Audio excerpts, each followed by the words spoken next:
आज आपण बनवणार आहोत 5 मिनिटात खुसखुशीत असे पालक आप्पे. इतके सॉफ्ट आणि स्क्रेपी पालक आप्पे की तुम्ही पण विचार करणार किती छान असे आहेत. आणि सर्वात म्हणजे वेट लॉससाठी खूप फायदेशीर ठरते आणि ऑइल पण खूप कमी लागते. त्यासाठी आपण आता सुरुवात करूया. तर मी घेतलेले आहे थोडे भाजून शेंगदाणे, लसणाच्या पाकळ्या टाकलेल्या आहे, हिरव्या मिरच्या टाकलेल्या आहेत आणि 2 अद्रकचे तुकडे टाकलेले आहेत. 1 चमचा जिरे टाकले आहेत आणि कोथिंबीर आणि दही टाकलेलं आहे 1 चम्मच आणि थोडं मीठ घालायचं आहे चवीनुसार. चटणी ज्या याच्यामध्ये असेल त्यामध्ये. आणि त्याच्यानंतर थोडं आपल्याला पाणी टाकायचं आहे. आता हे सर्व झाल्यानंतर आपण मिक्सरमधून काढून घेऊया. तर ही अशा पद्धतीची चटणी बनते. आता ही बघू शकता तुम्ही, ही चटणी अशी खूप छान झालेली आहे. तर हिला आपण एक वाटीमध्ये काढून घेऊया.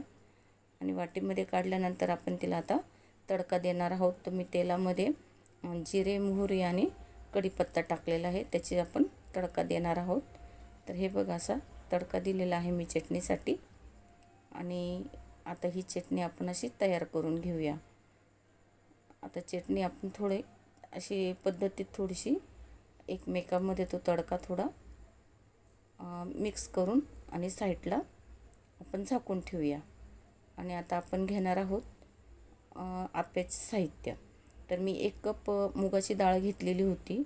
त्यामध्ये मी अर्धा तास ती भिजत ठेवलेली होती पाण्यामध्ये. आणि ती बघा अशी खूप अशी छानपैकी भिजल्या गेलेली आहे. आणि आता ही आपल्याला याच्यामध्ये अजून भरपूर साहित्य टाकायचं आहे. आणि हे मी पालक घेतलेली होती बारीक चिरून, तिला धुवून आणि थोडेसे एकदम सुकवून घेतलेले आहे धुतल्यानंतर. आणि बघा त्याच्यामध्ये मी आता अर्धा कप रवा टाकणार आहे. तर रवा टाकल्यानंतर पालकमध्ये तो आपल्याला चांगल्या पद्धतीमध्ये मिक्स करून घ्यायचा आहे. आणि मिक्स केल्यानंतर ते बघा त्याचं मिश्रण किती छानपैकी तयार होतं. तर मी याच पद्धतीमध्ये मिक्स करणार आहे. आणि पालकला पाणी सुटतं त्यामुळे ते थोडंसं ओलसर हे होतं. मग त्यासाठी आपल्याला पाणी लगेच टाकायचं नाही आहे. पहिले सर्व मिक्स करून घ्यायचं आणि नंतर आपल्याला पाणी टाकायचं आहे. तर हे बघा असं त्याच्यामध्ये नंतर हे होतं. मग आपण पाणी टाकायचं जितकं लागेल त्या प्रमाणामध्ये, कारण रवा हा बारीक असल्यामुळे हे पाणी शोषून घेतो. आणि पालकला पण थोडंसं पाण्याचं प्रमाण असल्यामुळे जास्त पाणी काही लागत नाही त्यासाठी. आणि असं आपल्याला मिक्स करून घ्यायचं आहे. ज्या पद्धतीत पाणी लागेल त्या पद्धतीत तुम्ही मिक्स करून घ्या. हे बघा मी मिक्स करून घेतलेलं आहे. आणि आता आपण याच्यामध्ये मिक्सरच्या भांड्यामध्ये ती भिजवलेली डाळ टाकली आहे. त्यामध्ये आपण हिरव्या मिरच्या टाकूया, लसणाचे 4-5 हे टाकूया. आणि त्यानंतर पुन्हा आपल्याला टाकायचं आहे मीठ चवीनुसार. तुम्हाला जसं पाहिजे तसं तुम्ही जितक्या प्रमाणात घेतले तितक्या प्रमाणात मीठ टाका. पुन्हा जिरे टाका. आणि त्यानंतर आपल्याला टाकायचं आहे सर्वात म्हणजे पालक. ही मी बाजूला ठेवलेली होती थोडी सर्व धुवून वगैरे घेऊन. कारण आपण फक्त पालक ही जर याच्यामध्ये मिक्स करून घेतली तर आपल्याला जे खाण्यासाठी जी टेस्ट लागते, तर हा पालकची जी टेस्ट आपण म्हणतो ती पूर्णपणे त्या आप्यांमध्ये उतरते. तर ह्या पद्धतीने आपल्याला ते आता हे सर्व मिक्सरमधून काढून घ्यायचं आहे. तर हे बघा आता इतकं छान याचंवालं हे तयार झालेलं आहे मिश्रण. आणि मी आता ते सर्व एकत्र करून घेतलेलं आहे. आता हे एकत्र खूप छान पद्धतीने करून घ्यायचं आहे, मिक्स करून घ्यायचं आहे.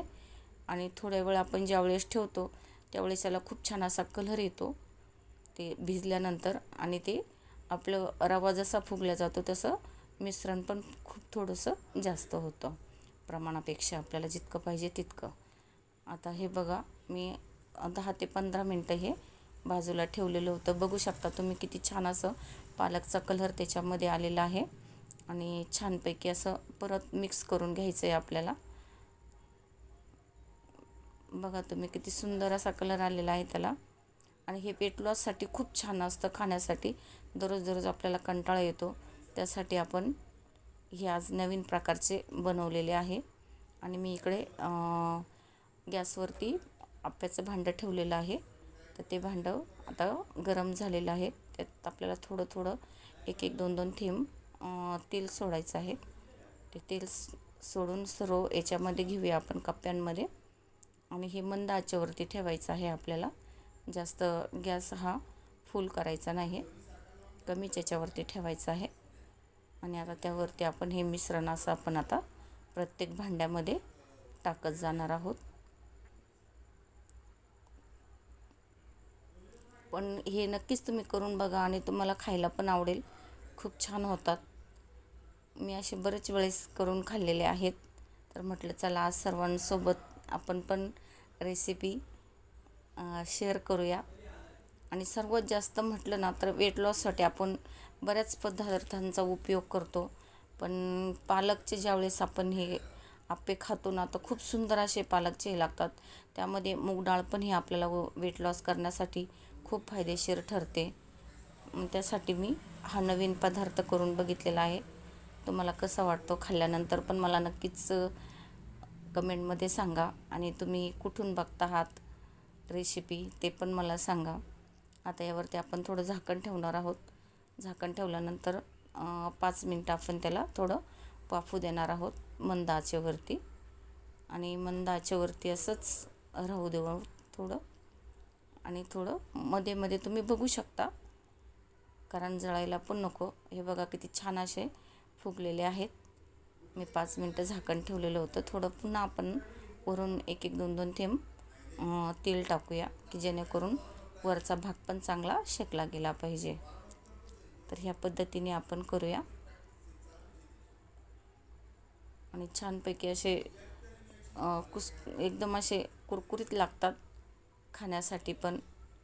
आणि चविष्ट पण खूप लागतात. पालक कोणी खाणार नसेल ते सुद्धा अशा पद्धतीत जर केलं ना तर नक्कीच खाण्याला सुरुवात करतील. लहान मुलांना पण नक्कीच आवडेल खाण्यासाठी. बघा किती सुंदर असा कलर आलेला आहे. इतके छान भाजले गेलेले आहेत. एकदम छानपैकी निघतात. आणि तेलाचं प्रमाण पण आपण खूप कमी याच्यामध्ये करतो. आप्पे कोणते का असे ना, त्यामुळे काही हे होत नाही.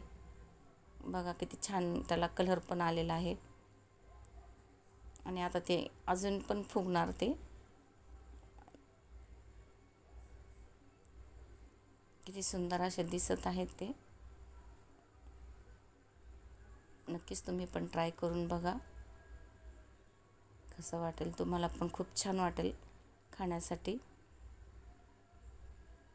आणि आता आपण थोडं पुन्हा याच्यावरती आपण झाकण पण ठेवू शकतो 2 मिनटासाठी, कारण ते आपल्याला वरच्या बाजूने पण शेकला गेला पाहिजे.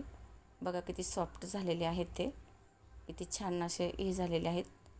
तर तुम्हाला वाटलं की अजून थोड्या प्रमाणामध्ये वाफू द्यायचं असेल तर तुम्ही वाफू देऊ शकता त्याला. बघा खूप छान असे झालेले आहेत. आणि आता आपण हे एका डिशमध्ये काढून घेऊया. मी गॅस बंद केलेला आहे. नाही बघा डिशमध्ये काढून घेतले. किती सुंदर असे झालेले बघा आप्पे. एकदम छान नरम असे आणि कुरकुरीत लागतात खाण्यासाठी पण. आणि तोंडाला पण अशी खूप छान चव येते. हे बघा हे चटणीबरोबर आपण असं खाऊ शकतो. तुम्ही याचा नाश्ता पण करू शकतात. आणि बघा मी पण आता खाऊन दाखवणार आहोत तुम्हाला. आणि तुम्ही पण करून बघा, खूप छान लागतात. आणि लाईक शेअर नक्कीच करा.